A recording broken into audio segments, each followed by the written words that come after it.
All right, Chad Wilson, All Eyes DB Camp. What we're talking about today is how to break up a pass. It's nice to get interceptions, but sometimes we just aren't in position to get that. If we're not, and we're close enough to break the pass up, we've got to do that. We've got to break the pass up, not allow the offense to go ahead and get a reception. There are right ways and wrong ways to break up a pass. That's what we're going to talk about on this video.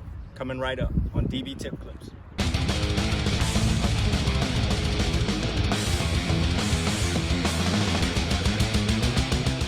All right, so today I've got Damari Wilcox with me from Deerfield Beach High School, class of 2022. Yeah, coming up. All right, he's gonna help me out on how to break up a pass. Okay, we're gonna talk about that today. So the first thing that we need to do when we're breaking up a pass, and first of all, we're not talking about fades, we're not talking about the deep balls, we're talking about the intermediate to short passes, okay? And those are typically the ones where the receiver is coming back to the quarterback. So we need to talk about how to break those passes up. So the first thing that we need to do is close out the space between us and the receiver. So Damari is the receiver right now, I'm the defensive back, and we're coming to the quarterback. A lot of guys will stay right here and try to break the pass up, okay? The number one thing you gotta do though is close out this space between you and the receiver. So get your hips next to his, whether you're on a slant or you're on a curl or a comeback, get your hips into his before you even think about breaking that pass up. That allows us to cover the entire body when we are trying to get a hand in there to break up the pass. So the number one thing you got to do when you're trying to break up that pass is close out the space, get in the receiver's circle, okay? All right, I use that term circle because everyone plays Madden. There's a circle around the Madden guy, all right? You get into his circle, close out all the space between you and him before you attempt to break up that pass. All right, so we've closed out the space between us and the wide receiver.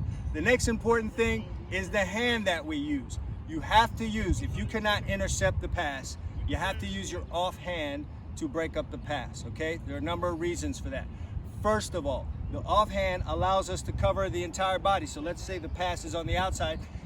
My hand can reach all the way to this side, all right?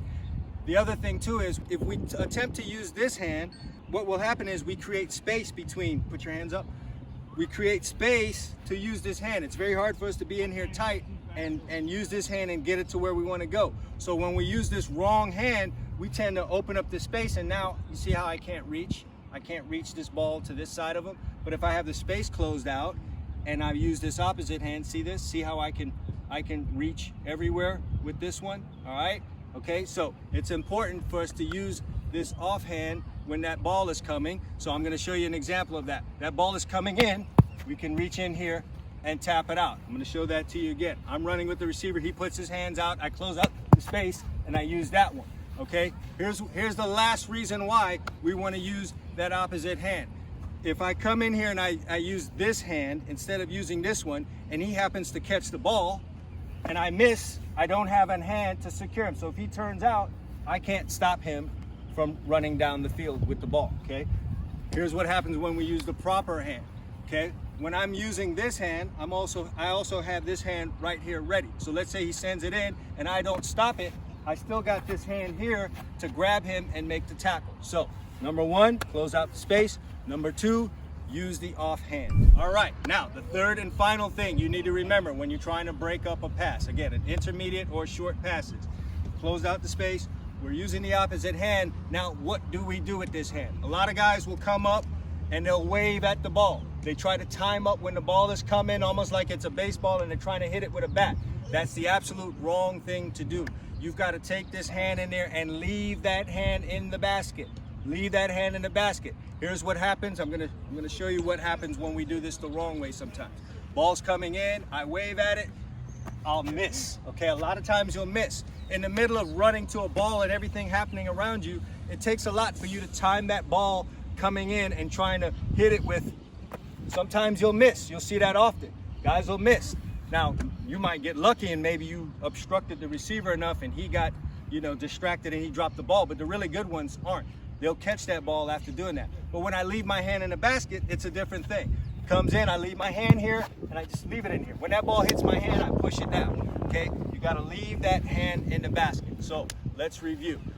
when we're trying to break up an intermediate pass, the first thing we want to do is close out the space. Second thing we want to do is use our offhand, use the offhand. And the third thing we want to do is leave it in the basket. That helps us get this pass break up the way that we need it. All right, so that's how you break up a pass. If you can't get the interception, then now you know how to break up the pass, get those cool stats, and keep the offense from moving that ball down the field. So y'all all know Damari, he helped me out making this video, but off camera, my sharp shooting quarterback was TJ, right? Tell the people where you go, man. Go ahead, I'm gonna give you a little FaceTime. You speak up too. I'm TJ Kelly, class 24 from Deerfield Beach. All right, there you go. That's all you need to know. I got a couple Deerfield boys with me, class of 22, class of 2024. Now, normally when I end my videos, I take off running. I'm a little wounded right now, so I got these two guys with me. As always, all eyes DB camp. Consistency breeds results.